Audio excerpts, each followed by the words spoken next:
السلام علیکم سامعین، بسم اللہ الرحمن الرحیم۔ کاشان بصیرت کے خوبصورت یوٹیوب چینل پر ہم سب مل کر جس کتاب کا بغور جائزہ لے رہے ہیں، پڑھ رہے ہیں اور جان رہے ہیں، وہ ہے ترجمہ نہج البلاغہ، جس کے مؤلف ہیں حجت الاسلام مولانا مفتی جعفر حسین صاحب قبلہ۔ اور ہم نے اب تک اللہ کے فضل سے 89 خطبے مکمل کر لیے ہیں۔ پیج 277 پیج سے ہم خطبہ نمبر 90 کا آغاز کریں گے۔ یہ پارٹ ہے 32 اور ہم پڑھنے جا رہے ہیں خطبہ نمبر 90۔ آئیے ہم مل کر پڑھتے ہیں۔ اس میں کیا لکھا ہے؟ شروع میں لکھا ہے کہ جب قتل عثمان کے بعد آپ کے ہاتھ پر بیعت کا ارادہ کیا گیا تو آپ نے فرمایا، بسم اللہ الرحمن الرحیم، فرماتے ہیں مجھے چھوڑ دو اور اس خلافت کے لیے میرے علاوہ کوئی اور ڈھونڈ لو۔ ہمارے سامنے ایک ایسا معاملہ ہے جس کے کئی رخ اور کئی رنگ ہیں، جسے نہ دل برداشت کر سکتے ہیں اور نہ عقلیں اسے مان سکتی ہیں۔ دیکھو، افق عالم پر گھٹائیں چھائی ہوئی ہیں، راستہ پہچاننے میں نہیں آتا۔ تمہیں معلوم ہونا چاہیے کہ اگر میں تمہاری اس خواہش کو مان لوں تو تمہیں اس راستے پر لے چلوں گا جو میرے علم میں ہے، اور اس کے متعلق کسی کہنے والے کی بات اور کسی ملامت کرنے والے کی سرزنش پر کان نہیں دھروں گا۔ اور اگر تم میرا پیچھا چھوڑ دو تو پھر جیسے تم ہو ویسا میں ہوں، اور ہو سکتا ہے کہ جسے تم اپنا امیر بناؤ اس کی میں تم سے زیادہ سنوں اور مانوں، اور میرا تمہارے دنیاوی مفاد کے لیے امیر ہونے سے وزیر ہونا بہتر ہے۔ یہاں پر یہ خطبہ 90 ختم ہو گیا اور ہم پیج 278 پر آ گئے ہیں۔ اب آئیے اس کے بارے میں کچھ مزید معلومات لکھی ہیں وہ پڑھ لیتے ہیں۔ لکھا ہے جب حضرت عثمان کے قتل ہو جانے سے مسند حکومت خالی ہوئی تو مسلمانوں کی نظریں امیر المومنین علیہ السلام کی طرف اٹھنے لگیں، جن کی سلامت روی، اصول پرستی اور سیاسی بصیرت کا اس طویل مدت میں انہیں بڑی حد تک تجربہ ہو چکا تھا۔ چنانچہ متفقہ طور پر آپ کے دست حق پرست پر بیعت کے لیے اس طرح ٹوٹ پڑے جس طرح بھولے بھٹکے مسافر دور سے منزل کی جھلک دیکھ کر اس کی سمت لپٹ پڑتے ہیں، جیسا کہ مورخ طبری نے لکھا ہے۔ ترجمہ: لوگ امیر المومنین علیہ السلام پر ہجوم کر کے ٹوٹ پڑے اور کہنے لگے کہ ہم آپ کی بیعت کرنا چاہتے ہیں، اور آپ دیکھ رہے ہیں کہ اسلام پر کیا کیا مصیبتیں ٹوٹ رہی ہیں، اور پیغمبر صلی اللہ علیہ وآلہ وسلم کے قریبیوں کے بارے میں ہماری کیسی آزمائش ہو رہی ہے۔ یہ ترجمہ مکمل ہو گیا۔ طبری جلد نمبر 5 صفحہ نمبر 156۔ آگے لکھا ہے کہ مگر امیر المومنین نے ان کی خواہش کو قبول کرنے سے انکار کر دیا، جس پر ان لوگوں نے شور مچایا اور چیخ چیخ کر کہنے لگے کہ اے ابو الحسن علیہ السلام، آپ اسلام کی تباہی پر نظر نہیں کرتے؟ فتنہ و شر کے بڑھتے ہوئے سیلاب کو نہیں دیکھتے؟ کیا آپ خدا کا خوف بھی نہیں کرتے؟ پھر بھی حضرت نے آمادگی کا اظہار نہ فرمایا، کیونکہ آپ دیکھ رہے تھے کہ پیغمبر کے بعد جو ماحول بن گیا تھا اس کے اثرات دل و دماغ پر چھائے ہوئے ہیں۔ طبیعتوں میں خود غرضی و جاہ پسندی جڑ پکڑ چکی ہے، ذہنوں پر مادیت کے غلاف چڑھ چکے ہیں، اور حکومت کو مقصد برآریوں کا ذریعہ قرار دینے کی عادت پڑ چکی ہے۔ اب خلافت الہیہ کو بھی مادیت کا رنگ دے کر اس سے کھیلنا چاہیں گے۔ ان حالات میں ذہنیتوں کو بدلنے اور طبیعتوں کے رخ موڑنے میں لوہے لگ جائیں گے۔ ان اثرات کے علاوہ یہ مصلحت بھی کار فرما تھی کہ ان لوگوں کو سوچ سمجھ لینے کا موقع دیا جائے، تاکہ کل اپنے مادی توقعات کو ناکام ہوتے دیکھ کر یہ نہ کہنے لگیں کہ یہ بیعت وقتی ضرورت اور ہنگامی جذبے کے زیر اثر ہو گئی تھی۔ اس میں سوچ بچار سے کام نہیں لیا گیا تھا، جیسا کہ خلافت اول کے متعلق حضرت عمر کا یہی نظریہ تھا جو ان کے اس قول سے ظاہر ہے۔ یہ حوالہ ہے تاریخ الخلفاء صفحہ نمبر 60۔ ترجمہ پڑھ رہی ہوں۔ لکھا ہے ابو بکر کی خلافت بے سوچے سمجھے ہو گئی، مگر اللہ نے اس کے شر سے بچا لیا۔ اب اگر کوئی ایسا کرے تو اسے قتل کر دینا۔ یہ ترجمہ میں نے پڑھ دیا تاریخ الخلفاء کے صفحہ نمبر 60 سے جو 2 لائنیں تھیں اس کا۔ آگے لکھا ہے غرض جب اسرار حد سے بڑھا تو اس موقع پر یہ خطبہ ارشاد فرمایا، جس میں اس امر کو واضح کیا ہے کہ اگر تم مجھے دنیاوی مقاصد کے لیے چاہتے ہو تو میں تمہارا اعلیٰ کار بننے کے لیے تیار نہیں، مجھے چھوڑ دو اور اس مقصد کے لیے کسی اور کو منتخب کر لو جو تمہارے توقعات پورے کر سکے، مگر میری سابقہ سیرت کو دیکھ چکے ہو کہ میں قرآن اور سنت کے علاوہ کسی کی سیرت پر عمل پیرا ہونے کے لیے تیار نہیں، پیج 279، اور نہ حکومت کے لیے اپنے اصول سے ہاتھ اٹھاؤں گا۔ اگر تم کسی اور کو منتخب کرو گے تو میں ملکی قوانین و آئین حکومت کا اتنا ہی خیال کروں گا جتنا ایک پرامن شہری کو کرنا چاہیے۔ میں نے کسی مرحلے پر شورش برپا کر کے مسلمانوں کی حیات اجتماعیہ کو پراگندہ و منتشر کرنے کی کوشش نہیں کی، چنانچہ اب بھی ایسا ہی ہوگا، بلکہ جس طرح مصالح عامہ کا لحاظ کرتے ہوئے ہمیشہ صلاح مشورے دیتا رہا ہوں، اب بھی دریغ نہ کروں گا، اور اگر تم مجھے اسی سطح پر رہنے دو تو یہ چیز تمہارے دنیاوی مفاد کے لیے بہتر ہوگی، کیونکہ اس صورت میں میرے ہاتھوں میں اقتدار نہیں ہوگا تمہارے دنیاوی مفادات کے لیے سد راہ بن سکوں اور تمہاری منمانی خواہشوں میں روڑے اٹکاؤں۔ اور اگر یہ ٹھان چکے ہو کہ میرے ہاتھوں پر بیعت کیے بغیر نہ رہو گے تو پھر یاد رکھو کہ چاہے تمہاری پیشانیوں پر بل آئے اور چاہے تمہاری زبانیں میرے خلاف کھلیں، میں تمہیں حق کی راہ پر چلنے پر مجبور کر دوں گا اور حق کے معاملے میں کسی کی رعایت نہیں کروں گا۔ اس پر بھی اگر بیعت کرنا چاہتے ہو تو اپنا شوق پورا کر لو۔ امیر المومنین علیہ السلام نے ان لوگوں کے بارے میں جو نظریہ قائم کیا تھا، بعد کے واقعات اس کی پوری تصدیق کرتے ہیں۔ چنانچہ جن لوگوں نے ذاتی اغراض و مقاصد کے پیش نظر بیعت کی تھی، جب انہیں کامیابی حاصل نہ ہوئی تو بیعت توڑ کر الگ ہو گئے اور بے بنیاد الزامات تراش کر حکومت کے خلاف اٹھ کھڑے ہوئے۔ تو یہاں پہ سامعین خطبہ 90 کی تفصیلات بھی ہم نے پڑھ لی، مکمل ہو گئیں، اور اب ہم بڑھ رہے ہیں خطبہ نمبر 91 کی طرف، کہ جو 2.5 صفحات پر مشتمل ہے۔ یہ پڑھتے ہیں، لکھا ہے: اے لوگوں، میں نے فتنہ و شر کی آنکھیں پھوڑ ڈالی ہیں۔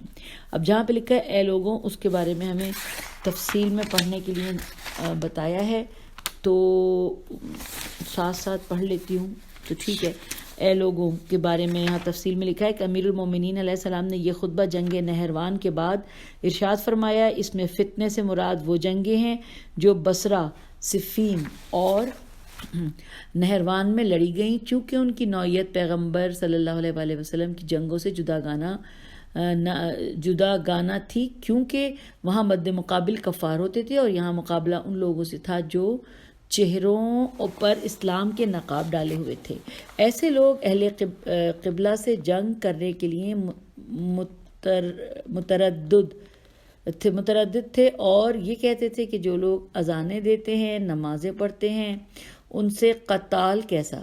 چنانچہ حزیمہ ابن ثابت انصاری جیسے بزرگ اس وقت تک صفین میں شریک جنگ نہیں ہوئے جب تک عمار یاسر کی شہادت نے شامیوں کا گروہ باغی ہونا ثابت نہ کر دیا۔ یوں ہی بصرے میں ام المومنین کے ہمراہ عشرہ مبشرہ میں شمار ہونے والے طلحہ و زبیر ایسے صحابہ کی موجودگی اور نہروان میں خوارج کی پیشانیوں کے گھٹے اور ان کی نمازیں اور عبادتیں ذہنوں میں خلفشار پیدا کیے ہوئے تھیں۔ اندرین حالات ان کے سامنے شمشیر بکف کھڑے ہونے کی جرت دہی کر سکتا تھا۔ جو ان کے مکنون قلب سے واقف اور ان کے ایمان کی حقیقت سے آشنا ہو،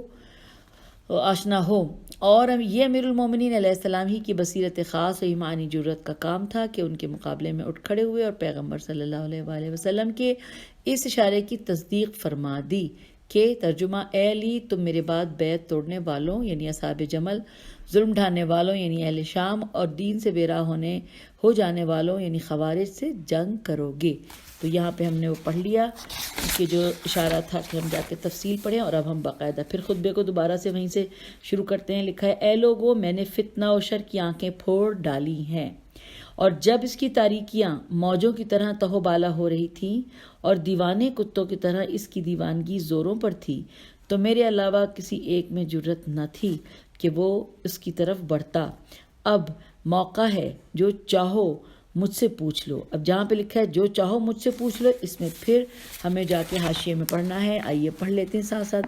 لکھا ہے پیغمبر اکرم صلی اللہ علیہ وآلہ وسلم کے بعد کوئی متنفس امیر المومنین علیہ السلام کے علاوہ یہ دعویٰ نہ کر سکا کہ جو پوچھنا چاہو پوچھ لو. چنانچہ ابن حجر نے سوائق محرقہ میں لکھا ہے کہ ترجمہ، صحابہ میں سے کوئی ایک بھی یہ دعویٰ نہ کر سکا کہ جو پوچھنا چاہو ہم سے پوچھ لو، سو ابن ابی طالب کے سوا ابن ابی طالب کے.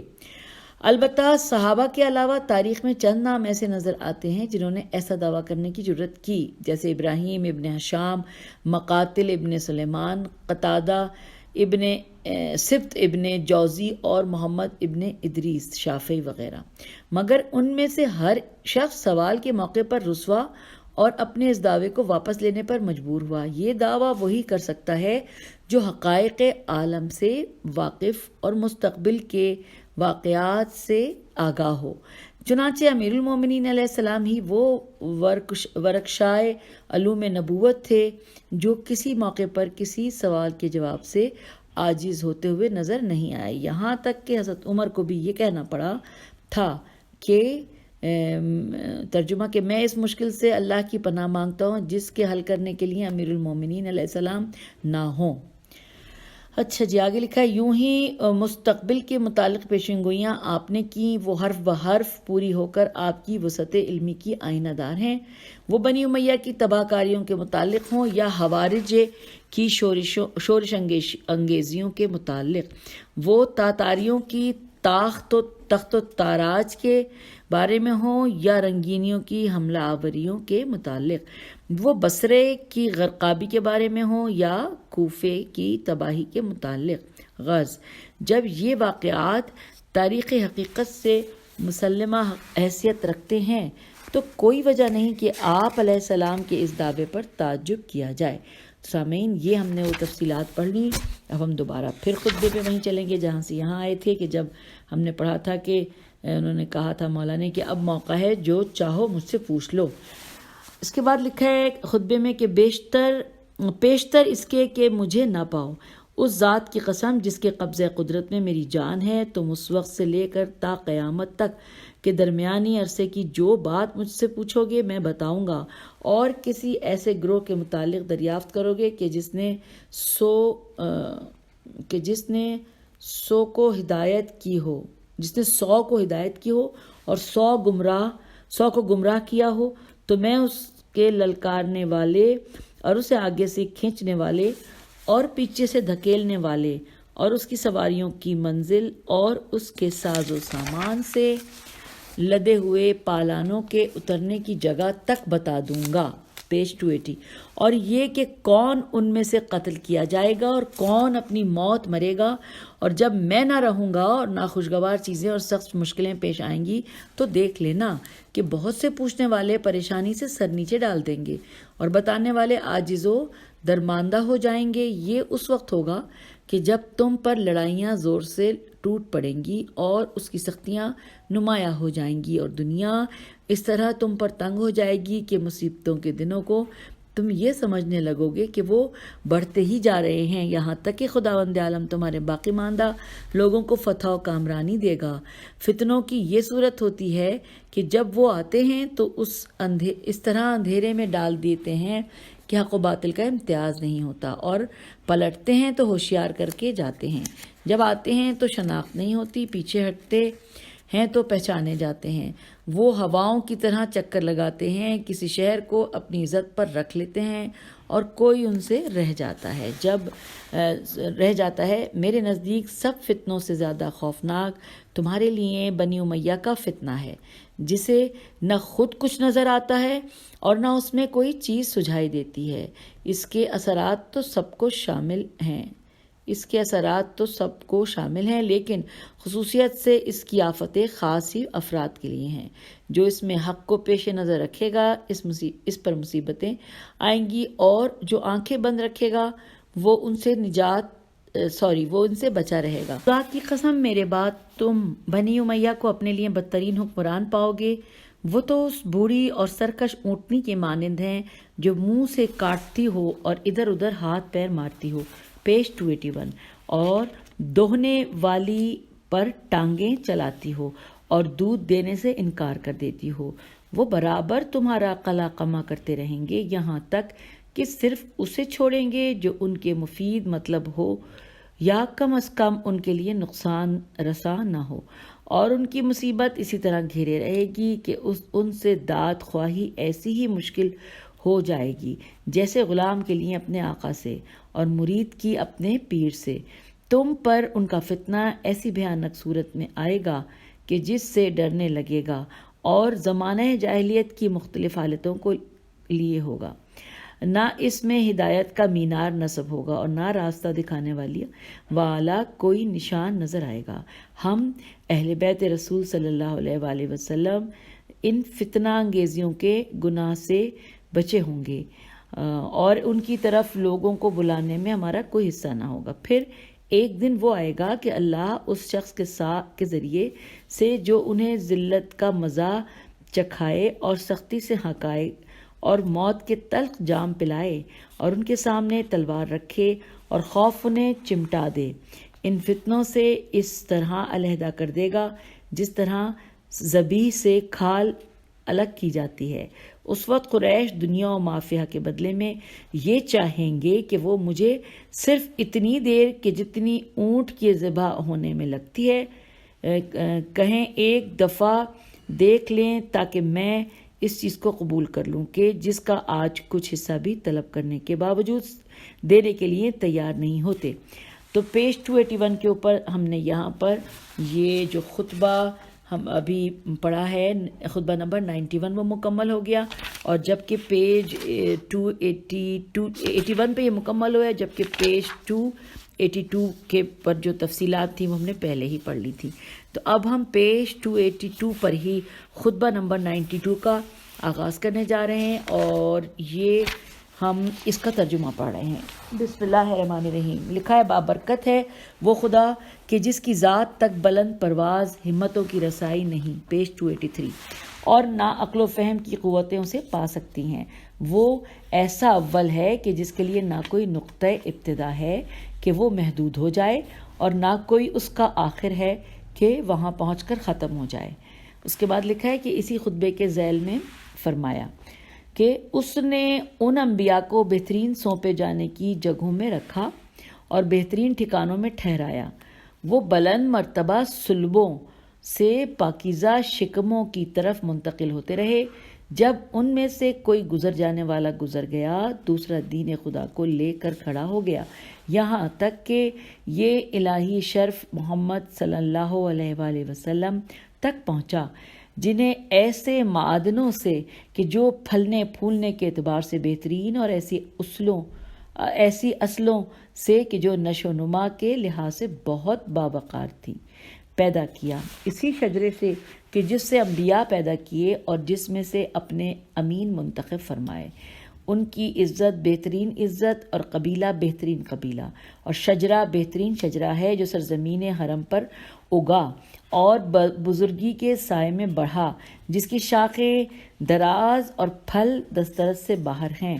وہ پرہیزگاروں کے امام، ہدایت حاصل کرنے والوں کے لیے سرچشمہ بصیرت ہیں۔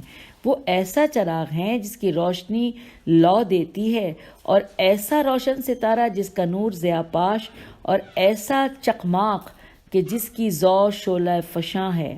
ان کی سیرت افراط و تفریط سے بچ کر سیدھی راہ پر چلنا اور سنت ہدایت کرنا ہے۔ ان کا کلام حق و باطل کا فیصلہ کرنے والا اور حکم عین عدل ہے۔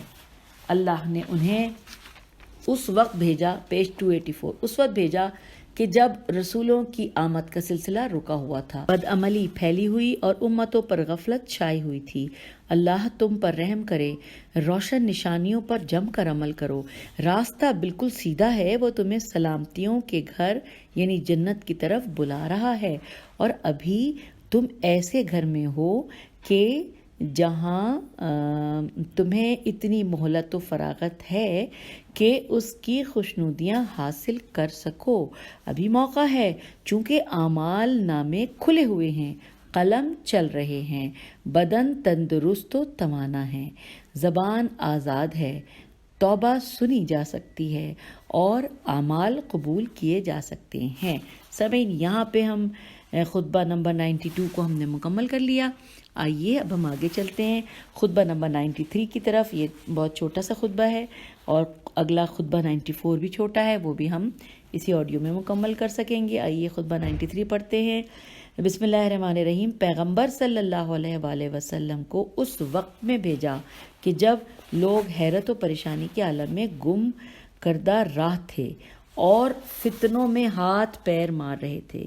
نفسانی خواہشوں نے انہیں بھٹکا دیا تھا اور غرور نے بہکا دیا تھا، اور بھرپور جاہلیت نے ان کی عقلیں کھو دی تھیں، اور حالات کے ڈاواں ڈول ہونے اور جہالت کی بلاؤں کی وجہ سے حیران و پریشان تھے۔ چنانچہ نبی صلی اللہ علیہ وآلہ وسلم نے انہیں سمجھانے بجھانے کا پورا حق ادا کیا، خود سیدھے راستے پر جمے رہے اور حکمت و دانائی اور اچھی نصیحتوں کی طرف انہیں بلاتے رہے۔ بس یہاں پہ خطبہ 93 ختم ہو گیا۔ اب پڑھتے ہیں خطبہ 94 اور ہم اب آ رہے ہیں پیج 285 پہ۔ لکھا ہے، تمام حمد اس اللہ کے لیے جو اول ہے اور کوئی شے اس سے پہلے نہیں اور آخر ہے، اور کوئی چیز اس کے بعد نہیں۔ وہ ظاہر ہے اور کوئی شے اس سے بالا تر نہیں، اور باطن ہے اور کوئی چیز اس سے قریب تر نہیں۔ اس کے بعد لکھا ہے کہ اسی خطبے کے ذیل میں رسول صلی اللہ علیہ وآلہ وسلم کا ذکر فرمایا۔ لکھا ہے، بزرگی اور شرافت کے معدنوں اور پاکیزگی کی جگہوں میں ان کا مقام بہترین مقام اور مضربوم بہترین مضربوم ہے۔ ان کی طرف نیک لوگوں کے دل جھکا دیے گئے ہیں اور نگاہوں کے رخ موڑ دیے گئے ہیں۔ خدا نے ان کی وجہ سے فتنے دبا دیے اور عداوتوں کے شعلے بجھا دیے، بھائیوں میں الفت پیدا کی، اور جو کفر میں اکٹھے تھے انہیں علیحدہ علیحدہ کر دیا۔ اسلام کی پستی و ذلت کو عزت بخشی اور کفر کی عزت و بلندی کو ذلیل کر دیا۔ ان کا کلام شریعت کا بیان اور سکوت احکام کی زبان تھی۔ تو یوں ہم نے یہ پیج 258 پر خطبہ 94 بھی مکمل کر دیا، اور اب ہم خطبہ نمبر 95 پڑھنے جا رہے ہیں۔ بسم اللہ الرحمن الرحیم۔ اگر اللہ نے ظالم کو مہلت دے رکھی ہے تو اس کی گرفت سے تو وہ ہرگز نہیں نکل سکتا، اور وہ اس کی گزرگاہ اور گلے میں ہڈی پھنسنے کی جگہ پر موقع کا منتظر ہے۔ اس ذات کی قسم جس کے قبضے میں میری جان ہے، یہ قوم یعنی اہل شام تم پر غالب آ کر رہے گی، اس لیے نہیں کہ ان کا حق تم سے فائق ہے، بلکہ اس لیے کہ وہ اپنے ساتھی معاویہ کی طرف بالباطل پر ہونے کے باوجود تیزی سے لپکتے ہیں، اور تم میرے حق پر ہونے کے باوجود سستی کرتے ہو۔ یہ پیج نمبر 286 پر سامعین ہم آ گئے ہیں، اور سستی کرتے ہو کے بعد لکھا ہے کہ رعیتیں اپنے حکمرانوں کے ظلم و جور سے ڈرا کرتی ہیں۔ اب جہاں پہ لکھا ہے رعیتیں اپنے حکمرانوں کے جور سے ڈرا کرتی ہیں، وہ ہمیں جا کے تفصیلات پڑھنی ہیں اس میں، تو وہ ہم یہ کر سکتے ہیں کہ خطبہ ختم کرنے کے بعد پڑھ لیں۔ ٹھیک ہے، ایسا کر لیتے ہیں۔ یہ لکھا ہے کہ جی رعیتیں اپنے حکمرانوں کے ظلم و جور سے ڈرا کرتی ہیں، اور میں اپنی رعیت کے ظلم سے ڈرتا ہوں۔ میں نے تمہیں جہاد کے لیے ابھارا لیکن تم اپنے گھروں سے نہ نکلے۔ میں نے تمہیں کارآمد باتوں کو سنانا چاہا مگر تم نے ایک نہ سنی، اور میں نے پوشیدہ بھی اور اعلانیہ بھی تمہیں جہاد کے لیے پکارا اور للکارا، لیکن تم نے ایک نہ مانی، اور سمجھایا بجھایا مگر تم نے میری نصیحتیں قبول نہ کیں۔ کیا تم موجود ہوتے ہوئے بھی غائب رہتے ہو؟ حلقہ بگوش ہوتے ہوئے گویا خود مالک ہو۔ میں تمہارے سامنے حکمت و دانائی کی باتیں بیان کرتا ہوں اور تم ان سے بھڑکتے ہو۔ تمہیں بلند پایا نصیحتیں کرتا ہوں اور تم پراگندہ خاطر ہو جاتے ہو۔ میں ان باغیوں سے جہاد کرنے کے لیے تمہیں آمادہ کرتا ہوں۔ تو ابھی میری بات ختم بھی نہیں ہوئی تھی کہ میں دیکھتا ہوں کہ تم اولاد سبا کی تتر بتر ہو گئے۔ اچھا، یہاں جہاں اولاد سبا لکھا ہے سین بے الف، اس کے اوپر بھی اشارہ ہے کہ ہم نے جا کے پڑھنا ہے، تو ہم انشاءاللہ خطبے کے بعد اس کی تفصیلات جانیں گے کہ اولاد سبا کیا ہے۔